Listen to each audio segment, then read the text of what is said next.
Steve was doing that the entire time. He was working on that story from day one. Yeah.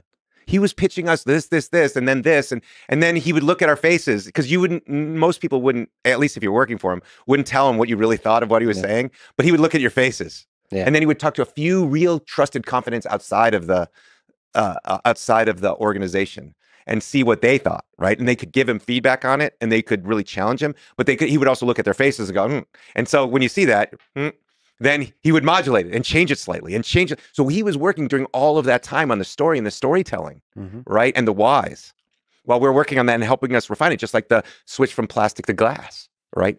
All the time working on that. So when he comes out on stage, he does something that every marketer is told not to do. Say, these 3 things are now combined in one. That is like they say that is the laziest form of storytelling possible for marketing, right? Yeah. Right? But it was the best one because it was all those pains. It was like, I want my iPod, but I want my communications, and I want my internet browsing because I want it on the go so I can look up things because it was information. And when you were on the road, you had a laptop, you had an iPod, and you had a phone and you had to carry all of these things with you at once. Now we're going to solve that pain for you and put it all together. So he was just showing you the pain and beating that virus of doubt and going, it's now in this one magical thing.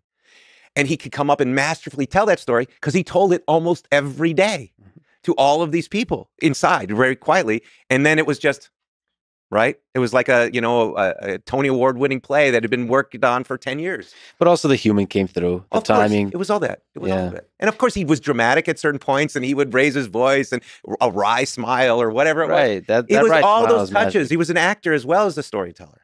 Yeah. And but it was the truth, right?